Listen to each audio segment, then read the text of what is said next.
হায় হায়! বেশি স্টল করতে যাই ঠুম করে পড়ে গেছে আমার এক গাছের এক ফল। যাই হোক আমি আজকে শাকসবজি উঠালাম। আসসালামু আলাইকুম। হাই এভরিওয়ান, আশা করি সবাই ভালো আছেন। আলহামদুলিল্লাহ আমিও ভালো আছি। আমার এই যখনই মন খারাপ হয়, বেশিরভাগ সময় মন খারাপ হয়ে থাকে, বেশিরভাগ সিচুয়েশন এর মধ্যে আমি এই জায়গাটা আসি একটু শান্তি অনুভব করি। কারণ এখান থেকে একদম আকাশে একদম সুন্দর দেখা যায় আকাশটাকে। আর আকাশের দিকে তাকাই থাকতে আমার ভালো লাগে। আকাশের দিকে তাকায় নিজের কষ্টগুলা পর নিঃশ্বাস ফেলানো। মনে হইতেছে সরাসরি আল্লাহটাই বলা। যেরকম নামাজ পড়ার সময় সরাসরি আল্লাহটাই বলতে আরকি। যাই হোক আমি এখানে উঠি কতক্ষণ বসলাম। বসি তো এখন আমি শাকসবজি ধরবো আর এটা বিকাল টাইম। আর আমি অনেক সময় রাত্রেও এখানে বসে থাকি আকাশের দিকে তাকায় থাকি। কি সুন্দর অনুভূতি! একটা মৃদু হাওয়া বাতাস। আলহামদুলিল্লাহ, আলহামদুলিল্লাহ। তারপর আকাশের দিকে তাকাই। মনটা আমার তখন একটু হইলেও ভালো হয়। বৃষ্টি আসলে যেরকম আমার মনটা ভালো হয়, ওরকম সেম এই আকাশের দিকে তাকাইলেও ভালো হয়। যাই হোক আমি পরে আমার এখানে নাগামরিচ ছিল। ২ দিন আগে উঠাইছিলাম। তো এখন নাগামরিচ একটা পাকে গেছে। ওইটা উঠাইছি। আর এই যে কুমড়ার শাক উঠাইতেছিলাম, কুমড়ার ফুল উঠাইতেছিলাম। তো কুমড়ার ফুলগুলো অনেক অল্প। তো এইজন্য ভিন্ন রান্না হবে না। এখানে আমার একটা করল্লা ধরছিল, এক গাছে এক ফলে ধরছিল। তো ওই করল্লাটা নিছি, তো সাথে এগুলা নিয়ে ভাজি করব। এগুলা তো শাকের সাথেও দেওয়া যায়, শাকের সাথে রান্না করা যায়। বাট আমি ভাজি করলে এটা বেস্ট মনে করি। রান্না করে এখনো পর্যন্ত খাইনি। তাকে এই পাতাগুলো উঠাইতেছিলাম, এখানে পুঁই শাক উঠাইছিলাম ওই দিক দিয়া। তারপর আলু পাতা কি অবস্থা হয়ে গেছে, জাপটা-জুপটা হয়ে গেছে। আসলে আমি আমার বড় বোনের টাকা যাওয়ার কথা ছিল, বড় বোনের কাছে নেব। এজন্যে আমি তখন উঠাই নাই। তার আগের বার আমি ভিডিওতে দেখাইলাম আপনাদের। কিন্তু এখন তো দেখতেছি না, যাইতে অনেক দেরি হইতে পারে। তো আমি কি করলাম, আমি নিজে এগুলা উঠাই ফেলাইলাম। তারপরে আমার গাছগুলো অনেক নাগামরিচ গাছ গেরাও দিয়ে ফলাইছে। তো নাগামরিচ দিয়ে তো আমি অনেকগুলো আলহামদুলিল্লাহ অনেক খাইছিলাম। তো গেরাও দিলে তার সবজিটা হইব না।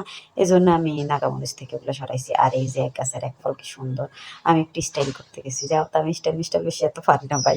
আমি যাও স্টাইল করতে গেছি। একটু স্টাইল করে ঠাস করে নিচে পড়ে গেছে এটা ছাদের থেকে। যাই হোক আমি নিচে আবার নামবো, কারণ আমার নিচে কাজ আছে। এজন্য আমার নিচে নামতেই হবে। তো আমি ফার্স্টেতে এখান থেকে উঠে নিচে, নিচেও শাকসবজি আছে ওগুলা তুলতে হবে। এখান থেকে আমি এই যে আগে ফার্স্টে এগুলার আগাগুলা করে নিছি, ভাইঙ্গা নিছি। তো আমি কি করলাম, এগুলার আগা দিয়ে এই পুঁইশাক অল্প হইছে না? তো ওগুলা দিয়ে কুইটা এক তরকারি রান্না করব। তারপরে আবার এখানে কুমড়া পাতা ছিল। ওই কুমড়া পাতা দিয়ে আবার এখান থেকে কিছু শাক নিয়ে এক তরকারি রান্না করব। আবার করল্লা দিয়ে ওইটা দিয়ে আবার অন্য তরকারি থাকলে সাথে এটাও ভাজি করব। আর এমনিতে শাকগুলো একদিন রান্না করব। সবকিছুর সাথে তো আলু আমার মাস্ট লাগেই। আলু যে দাম, বাট আমি আলু অনেক পছন্দ করি। আমার সব তরকারির সাথে নারকেল তরকারির মতো নারকেল যেরকম অনেক তরকারি লাগে মিশে না। আমার কিন্তু তরকারি সব কিছুর লাগে আমার কিন্তু আলু চাই। সব তরকারির সাথে দেখবেন আলু কিন্তু মিশে। মানে আলু মিশে অনেক মিশে থাকে। আচ্ছা আমি এটা দেখাইতেছিলাম যে এই যে আমি এটা তুলছি যে এখান থেকে সাদা ব্লাড বাইর হইতেছে। ওগুলার ব্লাড হইছে সাদা। মানুষের কাটা গেলে যেরকম ব্লাড বাইর হয়, লাল হয়। কিন্তু এই যে মিষ্টি আলুর পাতাগুলা কাটলে বা ওটার এই আগাটা কাটলে ওইখান থেকে সাদা ব্লাড বাইর হয়। যাই হোক ওদেরও শরীর আছে, ওদেরও ব্যথা আছে। তো ওদের ওই ব্লাডটা, এটা তো অনেকে মানুষ আমাদের গ্রাম অঞ্চলের ভাষায় কষ কয়। কিন্তু এটা কষ না, আসলে এটা কিন্তু ব্লাডটাই বাইর হয়। কারণ আমার কাছে মনে হইতেছে এটা রক্তই বাইর হয়। আমাদের যেভাবে কাটলে রক্ত বাইর হয় ওদেরও তো এরকম হয়। আচ্ছা যাই হোক একটু মজা করলাম, যায় না জানি না আসলে এটা সত্য কিনা। বাট আমার কাছে সিরিয়াসলি সত্যিই মনে হয়। আমার কাছে 99% অন্তত সিউর মনে হয় যে আসলে এটা ব্লাড। ওদের থেকে ওদের গাছে যেরকম আঘাত পাইলে আমরা যেরকম আঘাত পাইলে রক্ত বাইর হয়, ওদের ওরকম সাদা ব্লাড বাইর হয়। যাই হোক এখানে আমি সবগুলো তুললাম। এখান থেকে অনেকগুলো শাক তুললাম। উপর নিচে থেকে শাক তুললাম। আর যে আমার নাগামরিচটা একদম জাপটে হয়ে গেছে। তো আমি ওইখান থেকে ওগুলা এক সাইড করে সরাই ফেলছিলাম।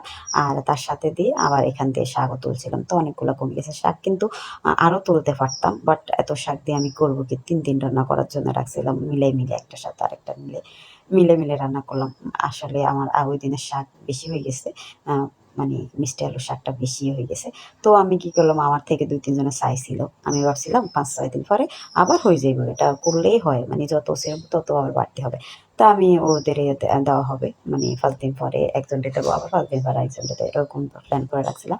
তো এগুলো হয়েছে যে আঁকা এগুলো হয়েছে আলহামদুলিল্লাহ। এখন এগুলো নিয়ে আমি নিচে নামতে হবে, কারণ আমার নিচে তো এমনি এক গাছের এক ফল ফলে গেছে।